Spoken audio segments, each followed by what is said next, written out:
Salut mes grands, mes potos, on va se marrer, c'est pas trop tôt. Je m'appelle BD, mais le dites pas, c'est pas très jojo de café. Prenez une feuille, un crayon et une gomme, car au début fit ainsi le petit Léonard de Vinci. Qui sont ces putes qui vont se rater? C'est la bande à BD.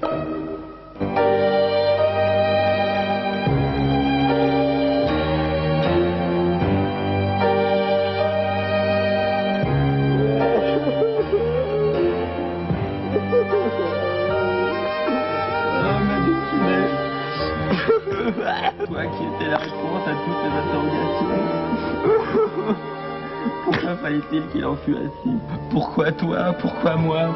Et surtout, pourquoi lui? Pourquoi lui? Pourquoi? Pourquoi?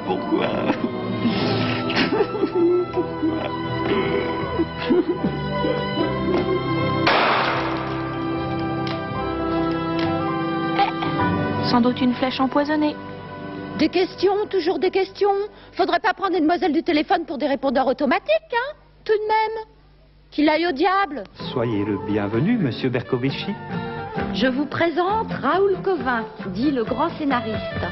Mais la plupart des dessinateurs qui travaillent pour lui l'appellent tout simplement Dieu le Père. Oh, bonjour Raoul. Je veux dire, bonjour mon Dieu. Bien. Il faut que vous sachiez que depuis une éternité, Dieu le Père cherche un dessinateur capable de mettre en image un scénario divin qu'il a intitulé « Les grandes amours contrariées ». D'accord, tu travailles pour moi. Je te laisse le marché en main. À ce moment-là, je passerai volontiers le coup d'éponge sur ce petit mauvais coup de plume. D'accord? C'est-à-dire que si je refuse... Si tu refuses? Question stupide. On ne me refuse jamais rien. N'est-ce pas, mon ange? Bon d'accord, par quoi commence-t-on? Par Adam et Ève, naturellement, hein. Pas...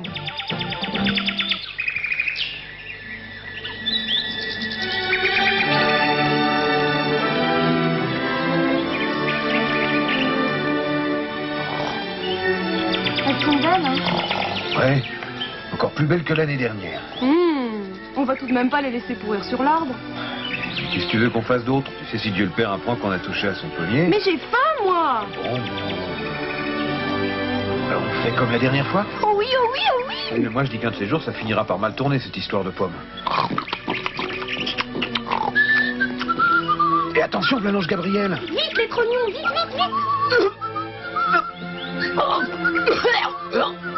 Vite! Que Dieu me bénisse.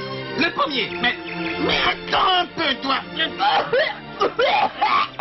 Ah, j'aurais dû m'en douter. Sale bête. Allez, hop. Aïe. Oula. Encore une pauvre cloche qui vient de se faire avoir. Ouais, chaque année ils font le même coup. Ne vous inquiétez pas, un jour, ils finiront bien par sortir. Et alors, là, qu'est-ce qu'on va leur mettre? Les gars, mais qu'est-ce qu'on va leur mettre?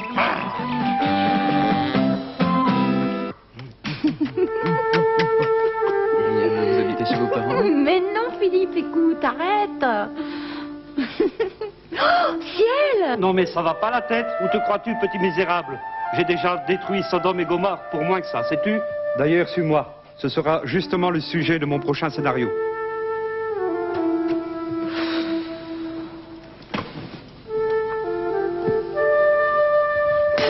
Ce grand scénariste, toujours en train de faire des histoires pour rien. Mais un de ces jours, je volerai de mes propres ailes. Et là, on se verra ce qu'on verra. Non mais...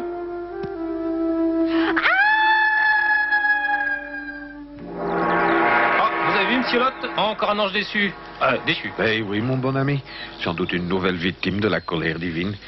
Il faut dire que Dieu le Père n'a jamais eu très bon caractère, hein. Tenez, tiens, ça me rappelle une histoire qui m'est arrivée il y a quelques années. Je venais de m'installer dans la banlieue de Sodome, pas trop loin de Gomorrhe, deux villes dont les mœurs fort peu catholiques avaient fini par agacer Dieu. C'est pas vrai.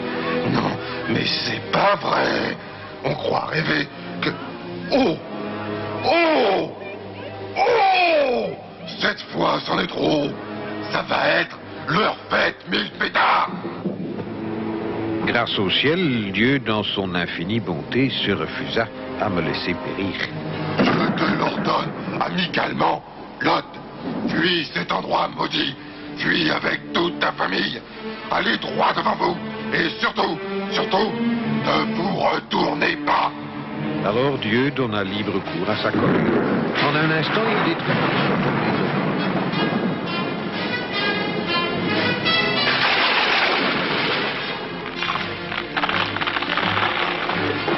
Hélas, ma pauvre femme ne put résister au désir brûlant de revoir une dernière fois ces lieux de débauche. Oh oui, oh oui, oui, oui. Ah non, ah non, ah non. Oh mais si. Une statue de sel. Ma femme avait été transformée en statue de sel. Bah, mon pauvre vieux, ça a dû être terrible. Ben, sur le moment, oui. Mais à quelque chose, malheur est bon, hein, vieux. Oh, zut, encore vite. Raï, Oui, pas. 20 fois gratter les pieds de ta mère et remplis la salière. Et dépêche-toi parce que les clients vont arriver.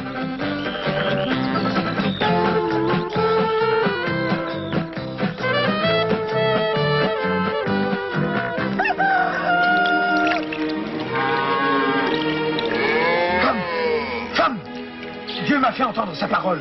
Le monde m'a-t-il confié est devenu pourri. Non. Si. Et il a ajouté qu'il allait frapper de sa juste colère la terre et tous ses habitants. Allons bon, là que ça recommence. C'est comme je te le dis.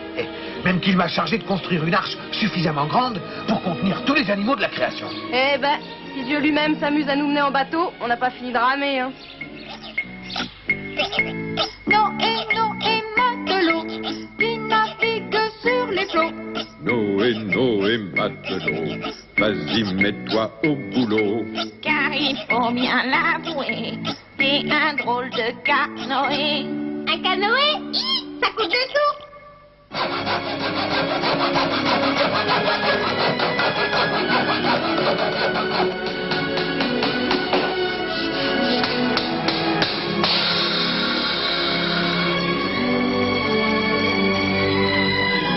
Alors, femme, ces animaux, ça vient? T'attends le déluge ou quoi? Ben, j'ai déjà attrapé 2 puces, mais pour le reste... C'est pourtant pas compliqué, nom d'un chien. Tiens, regarde.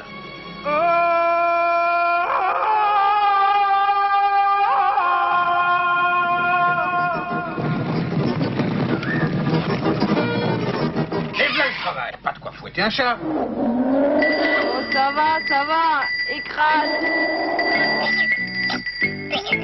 Noé, matelot, qui navigue sur les flots. Noé, matelot, t'es un sacré rigolo. Car comme c'est ta femme qui marche, t'es resté jeune pour ton arche. Jeune pour son arche? Eh ben, mon vieux. 2 souris d'Amérique, un mâle et une femelle. 2 rats de l'opéra, un mâle et une femelle. 2 frites et une moule. Et là, non, mais c'est pas réglementaire, ça. Noé, tu ne saurais pas séparer les familles tout de même, non? Oui, bon, je crois que la liste est complète. Femme, largue les amarres. Voilà, chérie, voilà. Alors, mon Dieu, êtes-vous satisfait? Ai-je bien respecté votre volonté? Pas tout à fait, Noé. Pas tout à fait. Au secours! Gargale, je sais pas nager! À moi! Au sec! Noé, matelot, qui navigue sur les flots. Noé, matelot, tu ne manques pas de culot. Car dans ce triste mélo, tu laisses ton amante à l'eau. L'amante à l'eau? Elle boit la tasse. Il n'y a pas à dire. Question création, je suis toujours le meilleur. Rédiger son Ancien Testament pour pouvoir mourir de rire. Il faut le faire.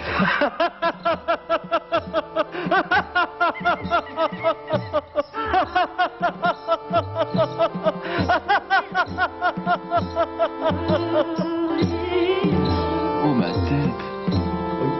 Et ce rire. Quel cauchemar. Quel cauchemar. Cauchemar, cauchemar, faudrait pas exagérer quand même. Ça avait pas l'air de me trouver tellement cauchemardesque tout à l'heure. Qu'on va me bénisse, mon ange.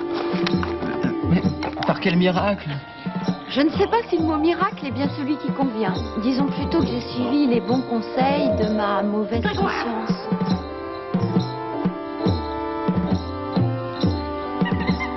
Eh oui, Philippe, même qu'avec nous, t'auras vite fait d'oublier tes grandes amours contrariées.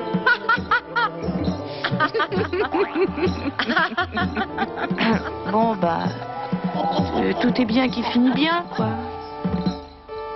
Complètement immorale, cette fin. Cette diablesse en collant rose, c'est d'un vulgaire. Quoi? Et l'autre, tu l'as pas regardé, ton ange, là? Une vraie sa petite touche, ouais. Inutile de vous battre, les copains. Dans toute cette histoire, le seul vrai vainqueur, c'est moi. Ah, Cupidon! Ah, tu tombes bien, toi. On avait justement 2 mots à te dire. Ouais, des petits mots doux. Et aïe! Aïe! Oh, aïe! Aïe! Aïe!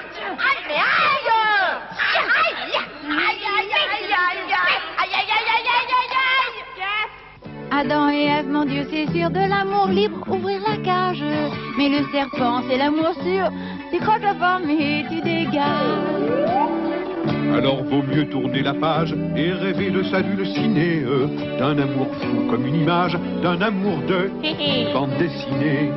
Bisous, bisous, nez contre nez, c'est l'amour en bande dessinée.